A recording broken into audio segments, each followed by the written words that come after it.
नमस्कार, जी न्यूज़ पर आपके साथ मैं अदिति त्यागी हूं और हम बुलेटिन की शुरुआत करेंगे अफगानिस्तान में तालिबान के बेनकाब होते चरित्र की खबर से। पाकिस्तान की नापाक साजिश का खुलासा भी हम करने जा रहे हैं। सोर्सेस हमारे बता रहे हैं कि तालिबान ने अफगानी सेना से लूटे गए हथियारों को जिहादी ग्रुप को पहुंचाया है। ये हथियार अमेरिका ने अफगानिस्तान की सेना को दिए थे। इन हथियारों को तालिबान ने छीन लिया है और पाकिस्तान के जिहादियों को देना शुरू कर दिया है। इसकी खेप पाकिस्तान को भेजी जा रही है। आप लगातार इस तरह के वीडियो सोशल मीडिया पर भी देख रहे होंगे। सुरक्षा एजेंसियों को अब यह आशंका है कि आईएसआई इन हथियारों को जैश और लश्कर जैसे आतंकी संगठनों को दे सकता है, जिसका सीधा सीधा मतलब है कि इन हथियारों का इस्तेमाल पाकिस्तान जम्मू कश्मीर में भारत के खिलाफ बड़े पैमाने पर हमले कराने के लिए कर सकता है।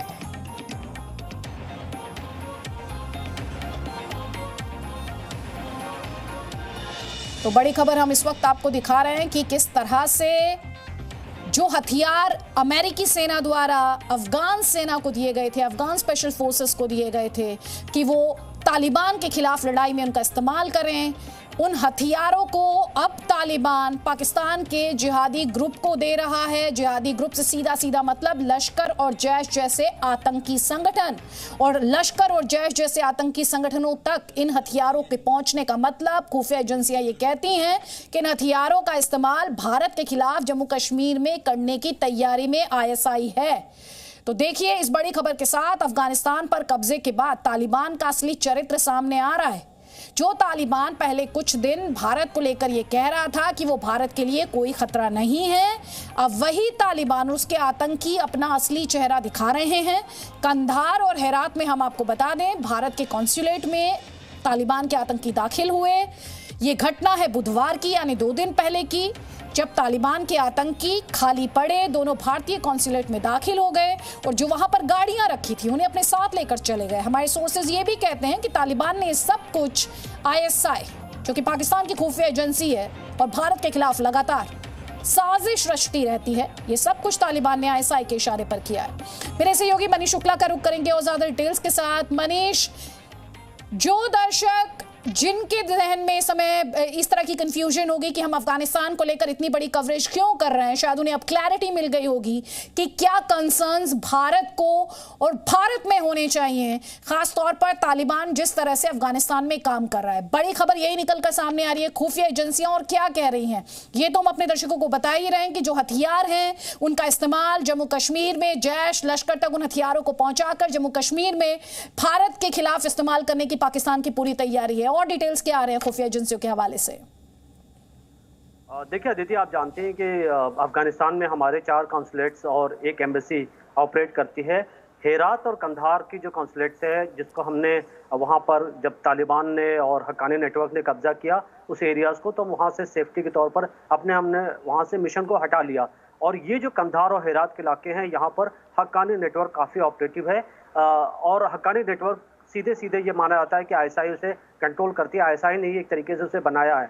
बुधवार की घटना है, जो जानकारी हमारे पास आ रही है कि वहां पर हक्कानी नेटवर्क जो तालिबान का एक धड़ा है, उन्होंने हमारे जो वहां कॉन्सुलेट से उसमें दाखिल हुए और वहां जो गाड़ियां पार्क थी वो उसको अपने साथ ले गए। देखिए, यहाँ जो गाड़ियां हैं वो हम ज्यादातर जो यूज करते हैं अफगानिस्तान में वो बुलेट प्रूफ गाड़ियां होती हैं, तो बुलेट प्रूफ गाड़ियां ले गए और उसके साथ ही उन्होंने कॉन्सुलेट के अंदर जाकर के कमरे में गए और कुछ ऐसा लगता है कि उनको डॉक्यूमेंट्स की तलाश थी और एजेंसीज को लगता है कि आईएसआई एक कोई प्लानिंग कर रही है जिसमें वो चाहते होंगे कि वो डॉक्यूमेंट कुछ ऐसा फ्रेम करें जिससे हमारे देश को बदनाम कर सके। तो ये जो उन्होंने कार्रवाई की, बुलेट प्रूफ गाड़ी अपने साथ ले गए और उसके साथ ही आसपास जो रेजिडेंशियल इलाके हैं वहां पर वो गए और उन्होंने पूछताछ की कि कौन कौन यहाँ पर अफगानिस्तान जो उनकी इंटेलिजेंस एजेंसीज है यानी एनडीएस उसके लिए काम करता है।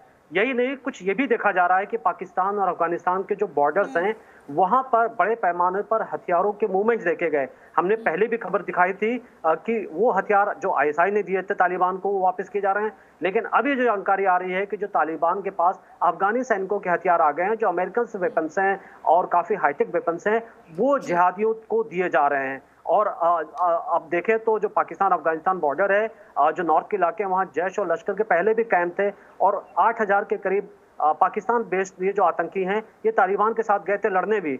अगर उनके पास ये हथियार मिलते हैं और चूंकि ये कश्मीर में भी ये ग्रुप सक्रिय हैं तो भारत के लिए एक बड़ी चिंता है, क्योंकि ये जो वेपन्स है काफी मॉडर्न है। और हमारी इसीलिए अगर आप देखें तो कल भी हमारे विदेश मंत्री ने इस बात की चिंता जताई थी कि भारत की सुरक्षा चिंताएं बहुत ज्यादा हैं और जाहिर तौर पर ये वेपन्स अगर इस तरीके से आते हैं आतंकियों के पास तो निश्चित रूप से सिर्फ भारत ही नहीं दुनिया के कई देशों के लिए बड़ी प्रॉब्लम हो सकती है।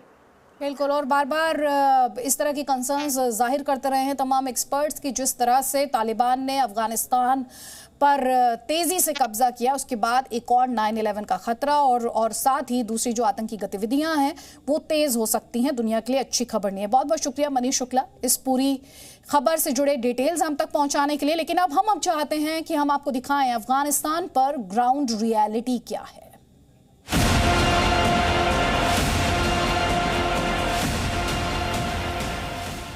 जी न्यूज और हमारे अंतर्राष्ट्रीय चैनल वियॉन की एक टीम इस समय अफगानिस्तान में मौजूद है, जो तालिबान के खतरे के बावजूद ग्राउंड जीरो से रिपोर्टिंग कर रही है। वियॉन के संवाददाता अनस मलिक ने अफगानिस्तान से अपनी एक रिपोर्ट भेजी है कि किस तरह से तालिबान लोगों को धमकाने की, डराने की और साथ ही कंट्रोल करने की कोशिश कर रहा है। काबुल में अफगान तालिबान के टेक ओवर का आज छठा रोज़ है। आज भी अब हम देख रहे हैं कि शहर कुछ खुल रहा है, लेकिन लोग अभी भी पूरी तरह इससे अकस्टम नहीं हैं। अगर काबुल एयरपोर्ट की सूरत हाल के बारे में बात करूं तो पिछले संडे से जब से टेक ओवर शुरू हुआ है तब से लेकर अब तक तकरीबन 10 लोग जो हैं वो अपनी जान से हाथ खो चुके हैं, क्योंकि वहाँ पे फायरिंग का सिलसिला जो है वो वक्फे से जारी होता है ताकि लोगों को कंट्रोल किया जा सके। ओवरऑल अगर सिनेरियो की बात करूँ मैं तो यहाँ पर कल इंडिपेंडेंस डे था, जिसमें हमने देखा कि रैलीज़ का भी इनेकाद किया गया है। ख़वातीन और बच्चे, औरतें और बच्चे जो हैं अभी भी रोड पर आपको कम नज़र आ रहे हैं। जी मीडिया के लिए अनस मलिक, काबुल, अफगानिस्तान से। Presenting B News app available on Google Play and App Store. Download it now.